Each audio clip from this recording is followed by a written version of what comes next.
Hello Shawn, तुम burger लेकर सीधे घर चले जाना क्योंकि गाड़ी का टायर पंचर हो गया है। बुल्ली उसे बनवा रहा है, हमें आने में थोड़ी देर हो जाएगी। लेकिन बर्गर फ्रीज में मत रखना वरना सब ठंडे हो जाएंगे। तुम्हें अपना खाना हो तो खा लेना, मेरा और बुल्ली का छोड़ देना। शॉन बोला, हाँ ठीक है गुल्ली, मैं बर्गर लेकर घर जा रहा हूँ, लेकिन ज्यादा देर मत करना वरना एक भी बर्गर बचेगा नहीं। तुम्हें पता है ना कि शॉन कितना बड़ा चटोरा है। बर्गर मेरे सामने रहेंगे तो मैं अपने आप को ज्यादा देर तक रोक नहीं पाऊंगा, समझ गया ना तुम। गुल्ली शॉन से बात कर ही रहा था कि तभी बुल्ली आ गया और कहने लगा, चलो गुल्ली काम हो गया है। शॉन का फोन है क्या? गुल्ली बोला, हाँ बर्गर मिल गए हैं उसे, वो घर लेकर जा रहा है। बुल्ली ने कहा, गुल्ली तुम उससे कह दो स्कूटर चलाते हुए बात मत करो, एक्सीडेंट बहुत होते हैं इससे, और मौसम भी कुछ ठीक नहीं लग रहा है, जितने जल्दी हो सके घर चले जाओ। बुल्ली ने जो कुछ भी गुल्ली से कहा गुल्ली ने शॉन से बता दिया। लेकिन शॉन बोला, गुल्ली तुम डरो मत, मैं सालों से स्कूटर चला रहा हूँ, मुझे कुछ नहीं होगा। और तभी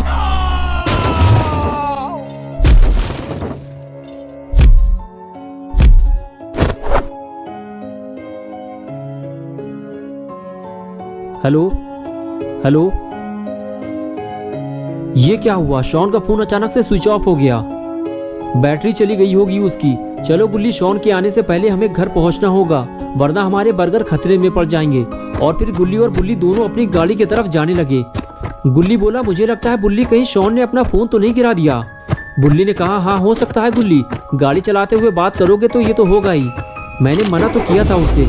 और इस तरह बातें करते हुए गुल्ली बुल्ली अपनी जीप लेकर वहां से चले गए। और इधर घंटों तक शॉन वहीं बेहोश पड़ा रहा और रात हो गई। और कुछ देर बाद जब बारिश की ठंडी बूंदें शॉन पर गिरी तब शॉन को होश आया और उसने चारों तरफ देखना शुरू किया कि वो तेज बारिश में कहाँ फंस गया है। तब शॉन को याद आया कि उसका एक्सीडेंट हुआ था, लेकिन वो तो दिन में हुआ था और अब रात हो चुकी है। इसका मतलब ये है कि मुझे यहाँ पड़े हुए कई घंटे हो चुके हैं। शॉन उठकर खड़ा हुआ तो उसे पता चला कि उसके पैर में तेज दर्द हो रहा है, उससे पैर में चोट लगी है, उसे किसी को मदद के लिए बुलाना होगा। लेकिन यहाँ आसपास तो कोई नहीं है। अगर शॉन को गुल्ली और बुल्ली की मदद चाहिए तो उसे अपना फ़ोन ढूंढना होगा। और शॉन अपना फ़ोन ढूंढने निकल पड़ा। अरे बाप रे, यहाँ तो इतनी बड़ी बड़ी झाड़ियाँ उगी हुई हैं, यहाँ मुझे फ़ोन मिलेगा कैसे? चारों तरफ तो जंगल है, पता नहीं मेरा फ़ोन हाथ से छूटकर कहाँ चला गया। काश मैंने गुल्ली की बात मान ली होती तो ऐसा नहीं होता। लगता है आज की रात मुझे इस जंगल में गुजारनी होगी, वो भी अकेले। गुल्ली बुल्ली भी मेरी मदद नहीं कर पाएंगे क्योंकि उन्हें पता ही नहीं है कि मैं कहाँ हूँ। और अपना ये स्कूटर भी टेढ़ा मेढ़ा हो गया है, अब मैं घर कैसे जाऊँगा? अरे रुको रुको, तुम ही मेरी आखिरी उम्मीद हो, रुक जाओ, मेरी मदद करो, मेरा एक्सीडेंट हो गया है, मुझे घर तक छोड़ दो, मैं तुम्हें पैसे दे दूंगा, रुक जाओ। अरे यार, कोई भी मेरी मदद करने को तैयार नहीं है और हम हर वक्त दूसरों की मदद करने को तैयार रहते हैं। आज मुझे पता चला है कि ये दुनिया कितनी मतलबी है। अब मैं किसी से मदद नहीं मांगूंगा, बस बैठकर इंतज़ार करूंगा। मुझे यकीन है कि गुल्ली बुल्ली मुझे ढूंढने ज़रूर आएंगे और ये सब इस मनहूस गाड़ी की वजह से हुआ है। अगर ये यहाँ पर नहीं होती तो इस वक्त मैं घर पर बर्गर खाकर गेम खेल रहा होता। लेकिन अब कर भी क्या सकते हैं, जो होना था वो तो अब हो चुका और अब मैं और ज़्यादा देर तक खड़ा नहीं रह सकता। मैं तो ऐसे डर रहा हूँ जैसे मेरे आसपास कोई डरावनी चीज़ मौजूद हो। अरे ये क्या है? ये तो किसी इंसान का सड़ा हुआ हाथ है, कोई गाड़ी के नीचे दबकर मर चुका है। ये जगह कुछ ठीक नहीं लग रही, मुझे यहाँ से निकल लेना चाहिए। लगता है यहाँ पर इससे पहले भी भयानक एक्सीडेंट हो चुके हैं। अच्छा हुआ मेरी जान बच गई। अब मैं गाड़ी चलाते हुए कभी फ़ोन पर बात नहीं करूँगा। लेकिन अब बारिश की वजह से मुझे ठंड लगने लगी है और अब मैं और नहीं चल सकता। मेरा दर्द भी बढ़ता जा रहा है, मुझे आराम की ज़रूरत है, लेकिन इस बारिश की वजह से मैं कहीं सुकून से बैठ भी नहीं सकता। मुझे सर छुपाने के लिए कोई जगह चाहिए, वो भी जल्दी, वरना पता नहीं मेरे साथ क्या होगा। वो सामने क्या है? इतना बड़ा घर, लगता है कोई हवेली है। अगर यहाँ कोई रहता होगा तो वो ज़रूर मेरी बात गुल्ली बुल्ली से करवा देगा। यहाँ खड़े रहकर टाइम ख़राब करने का कोई फ़ायदा नहीं है, मुझे नीचे जाकर देखना होगा।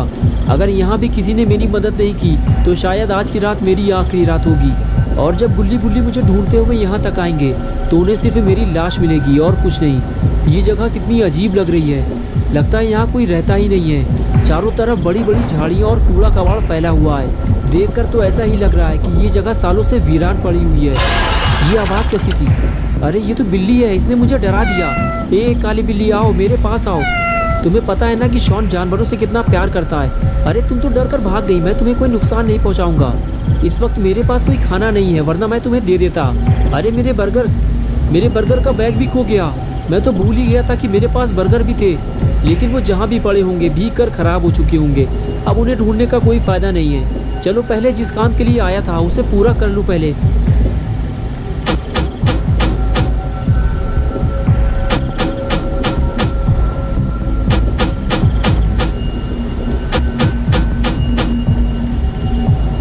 लगता है मैं गलत जगह आ गया हूँ। आज मुझे पता चला है कि छोटी सी लापरवाही से कितना बड़ा नुकसान हो सकता है। अब मैं रोने के अलावा कर भी क्या सकता हूँ।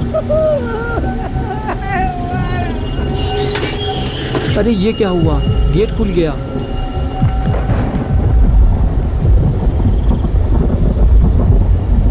क्या मैं अंदर आ सकता हूँ? क्या मैं अंदर आ सकता हूँ? कोई बोल क्यों नहीं रहा है? मैं अंदर आ रहा हूँ। ये क्या है? ये तो कोई वीरान पुरानी हवेली लग रही है। इसे देखकर तो लगता ही नहीं है कि यहाँ सालों से कोई रहता भी होगा।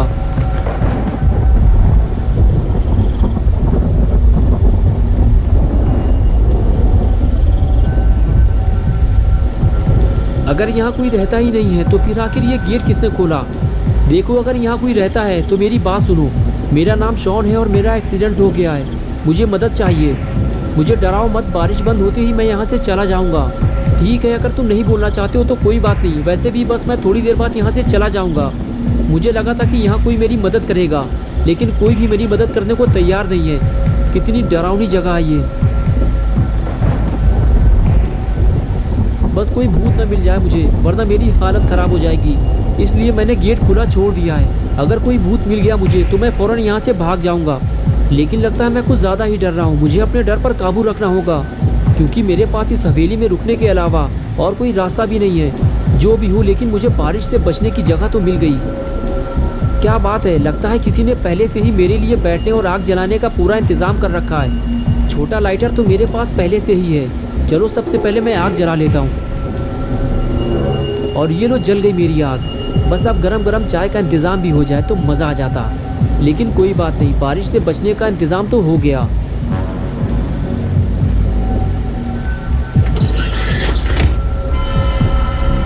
ये कैसी आवाज़ है? कौन है वहाँ पे?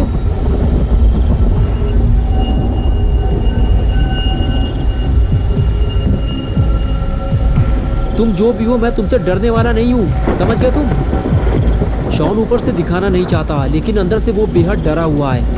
दोस्तों, क्या होगा अब शॉन का? इस हवेली में आने की शॉन क्या कीमत चुकाएगा? बुल्ली बुल्ली शॉन को यहाँ से ले जाएंगे या फिर शॉन यहीं मर जाएगा? ये सब हम देखेंगे पार्ट 2 में। तो दोस्तों, अगर आप पार्ट 2 देखना चाहते हैं तो इस वीडियो को लाइक करें और चैनल को सब्सक्राइब करें। बेल आइकॉन प्रेस करके ऑल नोटिफिकेशन ऑन करना ना भूलें।